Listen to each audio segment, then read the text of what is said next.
A'udzu billahi minasyaitonir rajim.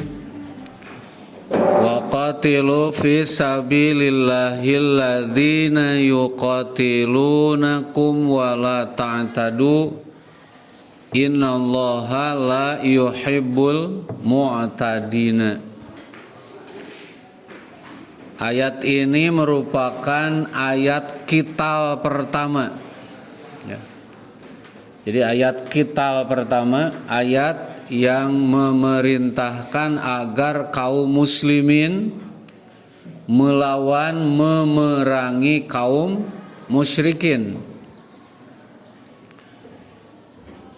Sehingga di sini Allah berfirman, wa qatilu fi sabilillahil ladzina yuqatilunakum. Dan perangilah oleh kalian fi sabilillah. Nah, ini yang harus diingat. Bukan cuma perangnya, tapi harus apa? Fi sabilillahi, di jalan Allah. Jadi tidak ada niat untuk balas dendam.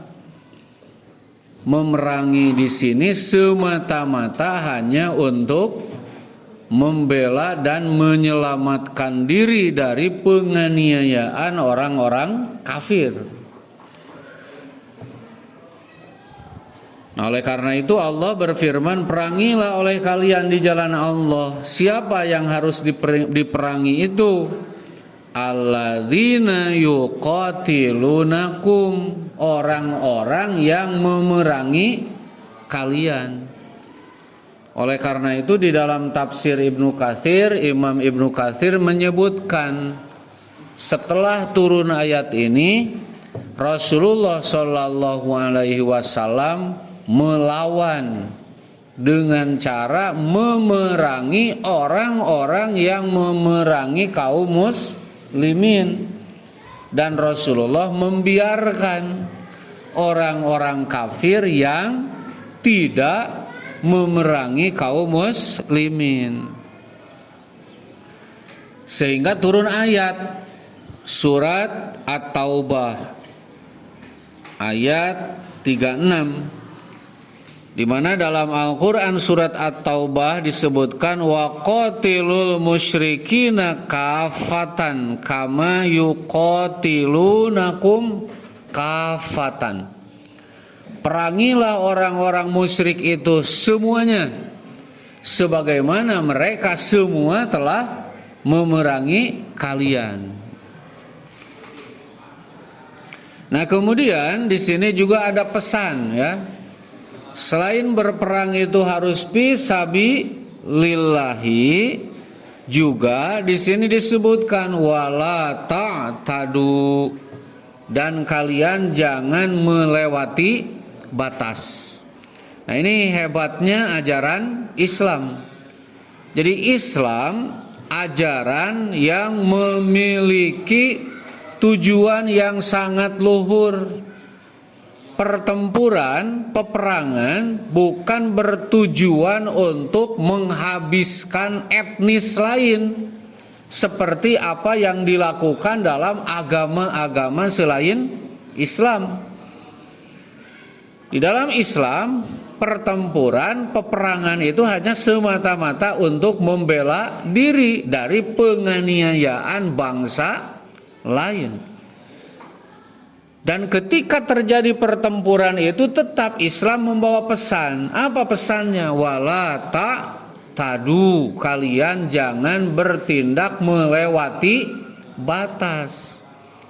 Bagaimana yang dimaksud bertindak melewati batas itu? Nanti kamu bisa baca di dalam hadis-hadis bagaimana Rasulullah Shallallahu Alaihi Wasallam berperang, bagaimana Rasulullah Shallallahu Alaihi Wasallam berpesan, ya, bukan berperang, berpesan kepada para sahabat sebelum berangkat ke medan perang. Apa pesan Nabi?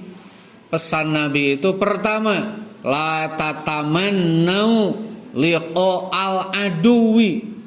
Nah, ini padahal mau berangkat perang. Pesan Nabi apa? La tatamannau liqa'al aduwi, kalian jangan mencita-citakan untuk bertemu musuh, padahal mau berangkat perang. Jangan dicita-citakan mau bertemu dengan musuh. Hanya kalau setelah memang bertemu dengan musuh, jangan mabur, jangan lari, ya. Dosa hukumnya. Nah, setelah nanti bertemu dengan musuh, hindari. 1, membunuh wanita. 2, membunuh anak-anak. 3, membunuh orang yang sudah tua renta, yang tidak kepikiran untuk berperang, apalagi ikut perang. Membunuh orang-orang yang sedang ibadah di tempat ibadah mereka. Menghancurkan rumah-rumah yang dijadikan tempat tinggal mereka. Menghancurkan pohon-pohon, tanaman-tanaman yang buahnya atau tanamannya diambil manfaatnya oleh penduduk. Juga tidak boleh membunuh berlebih-lebihan dengan cara mutilasi. Apa itu mutilasi? Dicacang. Maehanan akan bae musuh ieu, akan bae keur perang ieu, urang keuretan, ceulina, irungna. Oh, itu enggak boleh. Enggak boleh dalam Islam. Tidak ada ajaran seperti itu. Jadi ini pesan dari Rasulullah Shallallahu Alaihi Wasallam sebagai realisasi pada firman Allah tadi apa? Wala tadu, dan kalian jangan melewati batas. Kenapa? Innallaha la yuhibbul mu'tadin. Karena Allah tidak menyukai orang-orang yang suka melewati batas. Nah, selanjutnya Allah pun berfirman, waqtuluhum haitsu tsaqiftumuhum wa akhrijuhum min haitsu akhrajukum. Nah, ini harus hati-hati memahami ayat ini. Jangan hanya dipahami ayat ini saja. Sebab kalau kita pahami ayat ini semata, ini bahaya. Coba saja perhatikan, waqtuluhum, perangilah mereka. Bahkan ada yang mengartikan bunuhlah mereka. Haitsu tsaqiftumuhum, di mana saja kalian temukan mereka. Wa akhrijuhum, dan usirlah mereka. Min haitsu akhrajukum, dari tempat mereka mengusir kalian. Nah, jadi kita harus pahami ayat ini. Ayat ini berkaitan dengan apa yang dilakukan oleh kaum musyrikin terhadap kaum muslimin. Kaum musyrikin dulu mereka memiliki himmah, memiliki semangat tinggi. Untuk apa? Semangat tingginya itu untuk mengusir dan untuk menganiaya kaum muslimin. Saat itu Allah tidak memerintahkan kaum muslimin untuk mengadakan pembalasan. Saat itu Allah memerintahkan kaum muslimin untuk mengalah. Nah, saat ini ketika kaum muslimin jumlahnya sudah banyak, gitu, Islam sudah diikuti oleh orang-orang, maka Allah Subhanahu wa taala menyuruh kaum muslimin agar sekarang kalian pun jangan lengah. Itu. Kalau sudah punya kekuatan, kalian jangan lengah. Dari apa? Dari kaum musyrikin yang senantiasa mereka itu memiliki himmah, memiliki semangat untuk menghancurkan kalian. Maka kalian pun kaum muslimin saat ini harus apa? Harus memiliki himmah dan semangat yang berkobar untuk apa? Untuk memerangi mereka. Jadi kalau mereka bersemangat memerangi kita, malah kita bukannya padam, seharusnya kita pun tambah semangat. Begitu maksudnya. Ulah ieu mah urang Islam di perangan cicing we. Wah cenah pan urang mah kuduna ge ngelehan. Iraha ngelehan teh. Aya waktuna. Nah, pada saat kita sudah memiliki kekuatan, pada saat kita sudah memiliki perbekalan, maka kita tidak selamanya mengalah.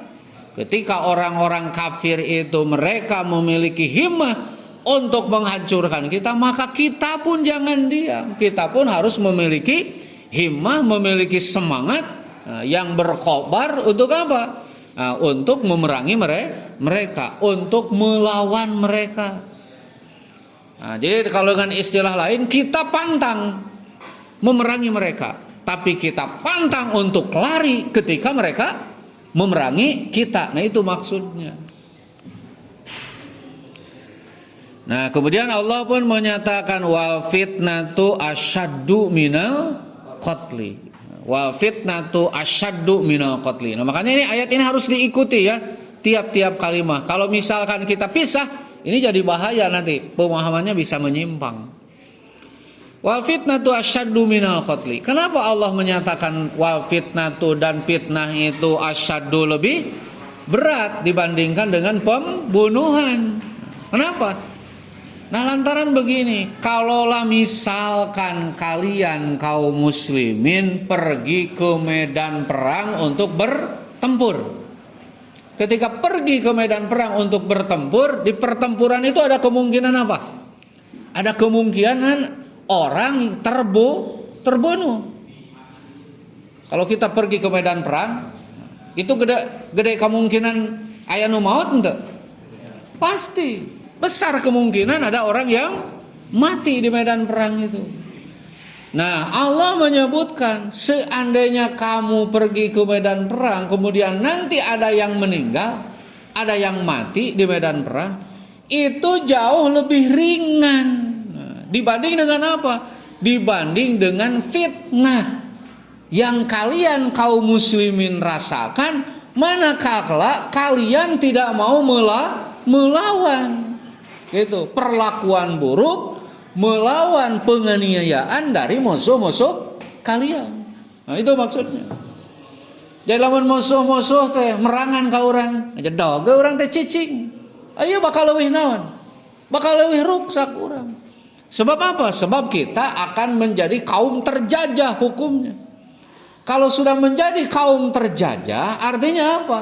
Artinya kita akan menjadi kaum tertindas. Gitu. Oleh karena itu pada saat mereka memerangi kita, kita jangan diam. Kita harus melawan. Nah, dan kalian pun harus ingat bahwa perang gaya baru itu bukan hanya semata perang fisik. Nah, ini yang harus kalian ingat. Perang gaya baru itu berbagai macam. Makanya para ulama itu ada yang mengistilahkan apa?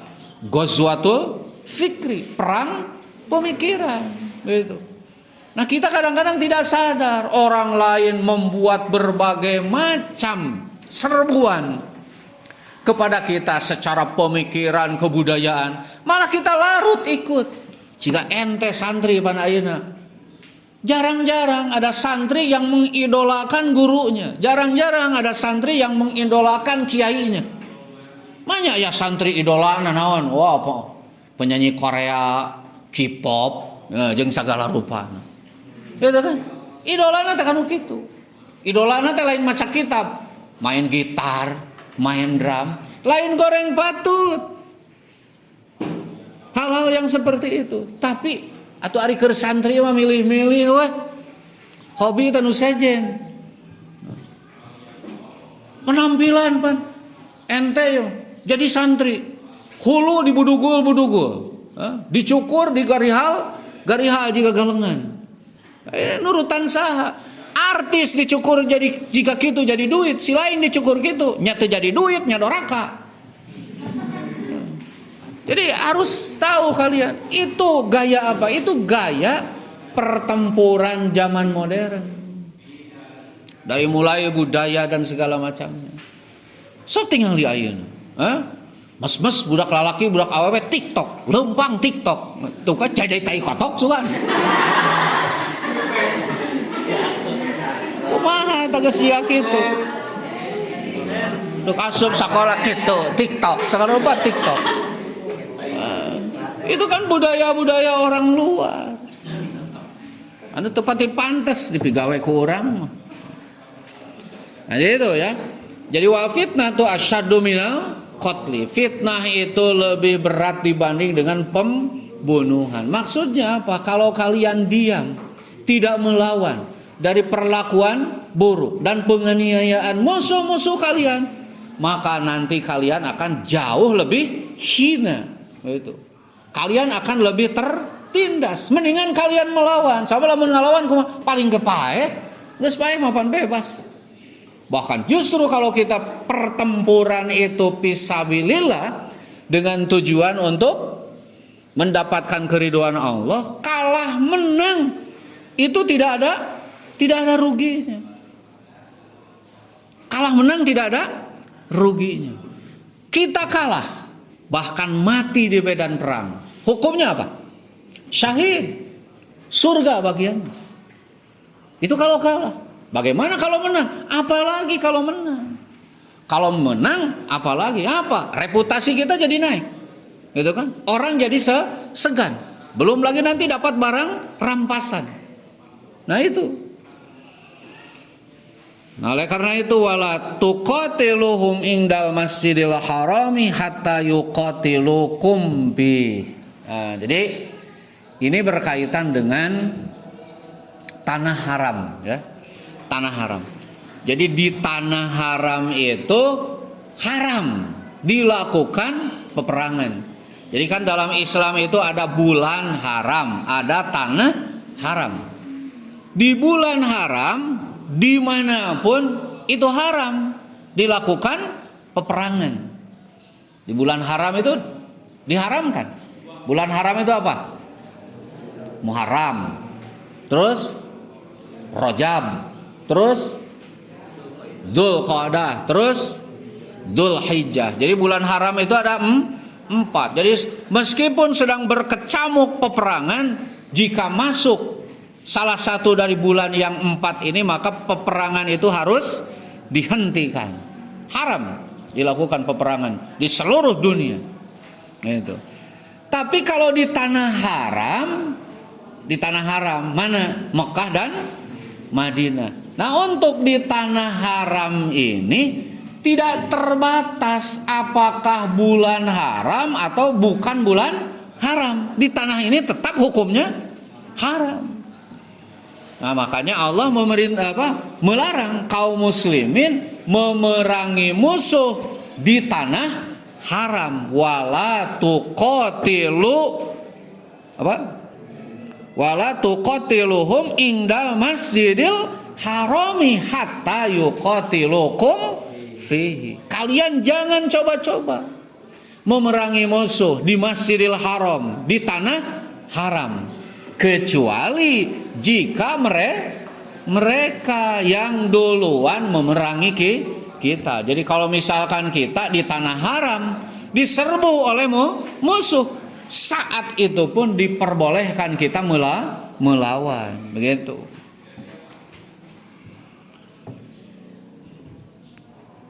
Nah, malah ini berkaitan kan dulu dengan apa yang terjadi di zaman Nabi. Pada Sulhul Hudaibiyah, Rasulullah Shallallahu Alaihi Wasallam saat itu, ya, setelah perjanjian damai, mengutus salah seorang sahabatnya, yaitu Utsman bin Affan. Jadi utus untuk masuk ke kota Mekah, itu masuk ke kota Mekah. Tapi tersiar berita kalau Utsman bin Affan itu dibunuh oleh orang-orang Mekah. Nah, saat itu Nabi menyiapkan tentara. Bahkan Nabi berbaiat dengan para sahabat. Kalian bacakan di dalam tarikh ada yang disebut Bai'atur Ridwan. Baca tidak? Apa tuh isi Bai'atur Ridwan itu? Bai'atur Ridwan itu sumpah setia Nabi dengan para sahabat yang asalnya dari Madinah ke Mekah itu mau melaksanakan ibadah umroh, tapi lantaran ada berita salah satu sahabatnya yaitu Utsman bin Affan dibunuh oleh orang-orang Mekah, Nabi dan para sahabat saat itu bersumpah setia tidak akan pulang ke Madinah sebelum apa? Mengadakan perhitungan dengan orang-orang Mekah saat itu yang telah membunuh Utsman, gitu. Untungnya berita itu hanya berita bohong, hoax. Berita, ternyata Utsman tidak dibunuh. Hoax cenah berita. Oleh karena itu di sini apa? Fa'in qatalukum faqtuluhum kadzalika jazaul kafirin. Kalau mereka orang-orang kafir, orang-orang musyrik memerangi kalian di tanah haram, jangan dibiarkan. Silahkan sekalipun di bulan haram, di tanah haram, silahkan kalian balas itu. Tapi dan itu sebagai apa? Sebagai balasan bagi orang-orang yang kufur. Fa in tahawu fa innallaha ghafurur rahim. Tapi jika mereka berhenti dalam apa? Berhenti tidak memerangi kalian. Mereka bertobat begitu.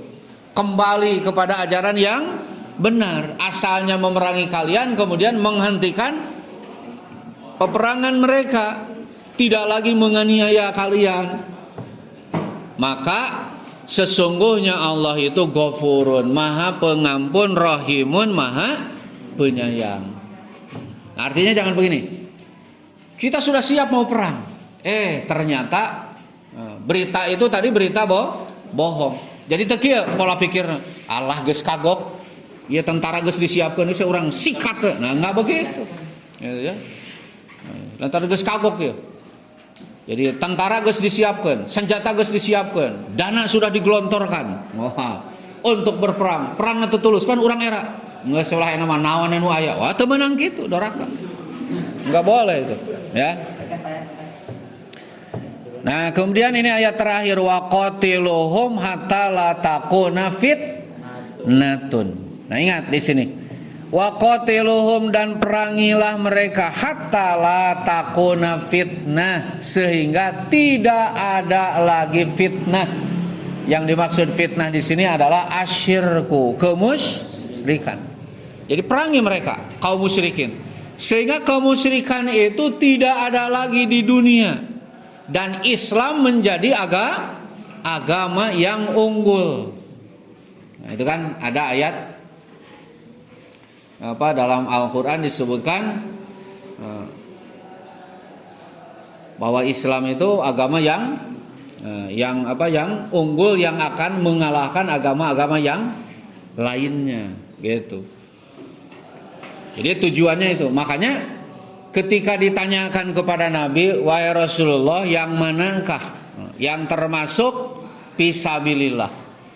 Jadi ketika ditanyakan kepada Rasulullah, ar-rajulu yuqatilu syaja'atan war-rajulu yuqatilu hamiyatan. Rasulullah, ada orang yang pergi ke medan perang itu karena keberaniannya. Ada juga orang yang pergi ke medan perang itu karena membela bangsanya. Ayyuhuma fisabilillah. Yang mana yang termasuk fisabilillah itu? Apa jawaban Nabi? Man qatala litakuna kalimatullahi hiyal ulya fahuwa fi sabilillah. Siapa saja yang berperang dengan tujuan untuk memuliakan agama Allah, maka itulah yang berperang fi sabilillah. Nah, makanya di sini Allah menyatakan wa qatiluhum hatta la takuna fitnah. Dan perangilah mereka sehingga tidak ada lagi kemusyrikan. Sebab apa? Lawan Islam itu apa? Kemusyrikan. Islam itu agama apa? Agama tauhid. Lawan tauhid teh, musuh bebuyutan tauhid itu apa? Syirik. Gitu. Makanya perangilah sehingga kemusyrikan itu tidak ada lagi. Wa yakuna dinu wa yakuna, dan terjadi adinu, kepatuhan, ketaatan, ketundukan lillahi, hanya untuk Allah. Sedangkan orang musyrik kan taat patuhnya tidak hanya kepada Allah, tapi juga kepada yang lain. Nah, makanya di sini ad-din jangan diartikan agama, ya. Sebab ad-din di dalam Al-Quran itu banyak artinya. Ada ad-din dalam arti al-jaza, pembalasan. Ada ad-din dalam arti agama. Ada ad-din dalam arti patuh tunduk. Mukhlisina lahuddin, ikhlas beragama. Nah, di sini wayakuna dinu, dan terjadi ad-dinu, kepatuhan, ketundukan itu lillahi, hanya kepada Allah. Fa in tahau, maka jika mereka berhenti, fala udwana illa 'alal zalimin, maka tidak ada lagi permusuhan kecuali atas orang-orang yang zalim. Nah, jadi itu ya tafsir dari ayat 190 sampai ayat 193. Itu saja cukup. Assalamualaikum warahmatullahi wabarakatuh.